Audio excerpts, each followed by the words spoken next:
Did you know that the fire burning in medieval forges not only shaped iron but also forged the fate of entire empires? If you're ready to uncover the secrets of the medieval forge, stay tuned. And before we get started, don't forget to subscribe to the channel and hit that like button to support the content. Let's dive in. In a medieval village, the unmistakable sound of a hammer striking iron echoed through the air.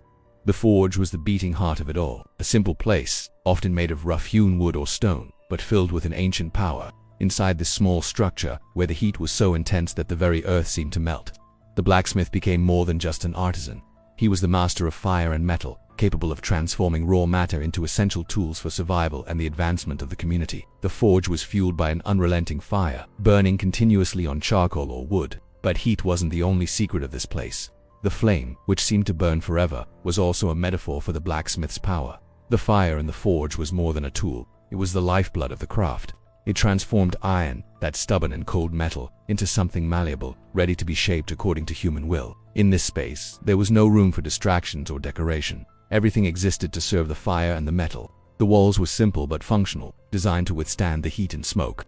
The sound of the fire and the rhythm of the hammers were the only music heard there, a constant symphony of effort and transformation. Yet, the forge was more than just a workplace. It symbolized something deeper: humanity's power over matter. The ability to transform nature into something useful, functional, and essential for daily life. The true secret of the medieval forge wasn't just in the fire, but in the blacksmith's ability to control it. An uncontrolled fire would be destructive, but the blacksmith had almost magical mastery over the flames. Using great blasts of forced air, he regulated the temperature, keeping the heat intense enough to melt the iron, but without allowing it to turn to ash. Controlling the temperature was crucial, for the iron could only be shaped when it reached the precise point of heat, where it was malleable but still strong enough to retain its integrity. Blacksmiths used large leather bellows to blow air into the fire. The rhythmic and constant movement of the bellows fed the flame with oxygen, increasing its intensity. This process was both physical and exhausting, but it was the key to ensuring the metal was heated evenly. When the fire reached the right point, the metal became incandescent, glowing in shades of orange and even white, a sight that awed anyone who was nearby. With this controlled heat, the blacksmith could then remove the iron from the forge with a precision that only years of practice could provide. But more than just a technical control, there was a deep respect for the fire. The blacksmith didn't see the fire as something to be dominated, but rather as a force with which he worked. A force that required patience and care, because a moment's distraction could result in the loss of the metal or even a fatal accident. In the medieval blacksmith's workshop, iron began its journey as a rough ore, mined from the depths of the earth. The ore, rich in iron, went through a complex process before becoming something usable. The blacksmith didn't just melt the metal, he purified it, removing impurities and adding the necessary heat to make the iron malleable. This process of purification and transformation was one of the most crucial moments in the workshop. Once removed from the forge, the iron was placed on the anvil, where the blacksmith began his work. With the hammer in hand, he shaped the hot iron, forging it according to the needs of his community. The repetition of strikes on the glowing metal not only shaped the iron but also transformed it into something more: a tool, a sword, or even a decorative item. Each strike was precise and carried meaning. That iron was being shaped for something that would serve a clear purpose, something that would touch the lives of others. This process of transformation was continuous. The blacksmith constantly heated, hammered, and tempered the metal, adjusting it as needed. As the metal became a tool or weapon, it reflected the blacksmith's journey itself, a constant, repetitive effort, but necessary to create something of value. But this transformation was not just physical. Through the blacksmith's work, the iron gained purpose. It became part of the community's survival and daily struggle. The process of transformation, at its core, reflected the very essence of medieval life: resilience, adaptation, and the constant quest for resources to ensure survival and progress. Although the blacksmith was primarily a craftsman, his work transcended mere functionality. In a medieval society, where survival depended directly on the resources and tools produced by the forge, the blacksmith acquired a status that was almost revered. He was not just someone who made tools, he was someone who forged the destiny of people. In the village, the blacksmith was at the heart of everyday life. He created the tools that allowed farmers to till their lands, hunters to hunt, and builders to erect houses, churches, and fortresses. More than that, he also produced weapons for the defense of the community in times of war. In times of conflict, the blacksmith's skill became even more vital. He forged swords, spears, axes, and shields, items that were, quite literally, the line of defense for the village. His work could be the difference between life and death. Furthermore, the medieval blacksmith was often seen as a figure of quiet authority. Even though he wasn't a noble, priest, or knight, he possessed specialized knowledge, something the community could not do without.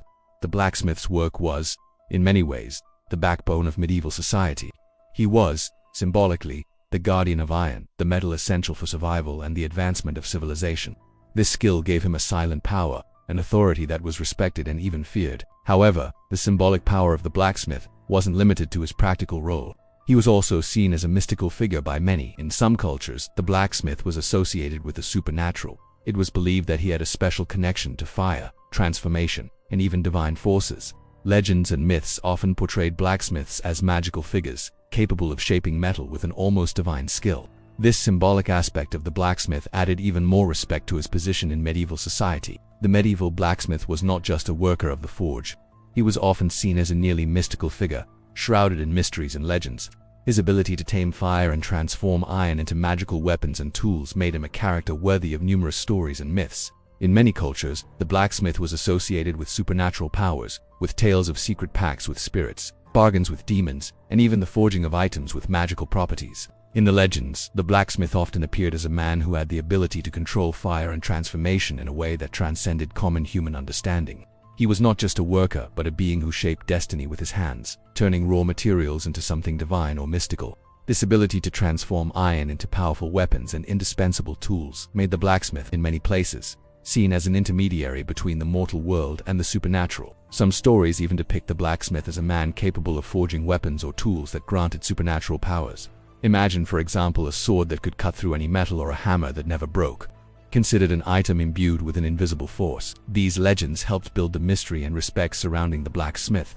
In reality, this symbolism added value to the blacksmith's work, giving him an aura of power and respect that went beyond the physical capabilities of the man. Moreover, the blacksmith's presence in folklore often suggested that he possessed ancient wisdom, being seen as someone who mastered the forces of nature in a unique way. This connection to the supernatural and to fire granted him a special place in the popular imagination, making him not only an essential worker but a figure of respect and fear. Deep down, the medieval blacksmith was a figure who navigated between the visible and invisible worlds, shaping the future with fire and iron. The legacy of the medieval blacksmith goes beyond the simple creation of tools and weapons. His art of forging iron spread throughout medieval Europe and had a direct impact on the formation of empires and civilizations. Every sword, every tool forged in the blacksmith's workshop contributed to the growth of nations, the success of battles, and the construction of the infrastructure that supported medieval societies. Iron was, in fact, the backbone of many of these civilizations. It was with forged metal that bridges, fortresses, ships, and even weapons were constructed, determining the outcome of battles. The swords and spears that blacksmiths forged in their forges were symbols of power and strength, and often decided the victors of wars. These artifacts were not just instruments of combat, but symbols of military power, protection, and authority of a kingdom or empire. The blacksmith's importance also lay in his ability to create essential tools for agriculture and construction. Without their forges, the growth of medieval agriculture with plows and harvesting tools would have been impossible. The progress of construction, from castles to small homes, depended on the blacksmith's skill in creating everything from nails and hinges to the large iron gates that protected the entrances to cities. These items, seemingly simple, were the foundation upon which medieval empires were built. However, the true magnitude of the blacksmith's legacy lies in the way he helped shape the future of civilizations. His creations were everywhere, in every field, in every city, in every battle. His work not only served daily life, but helped define the course of history, making him one of the most influential and respected figures of the Middle Ages. The iron forged in the medieval forge was the foundation upon which many of Europe's great civilizations were built, and this legacy still resonates in many aspects of modern society. Did you enjoy diving into the mysteries of iron and fire? Then make sure to subscribe for more fascinating stories like this one. And if this video impacted you, leave a like so more people can discover the power of the medieval forge. See you in the next video.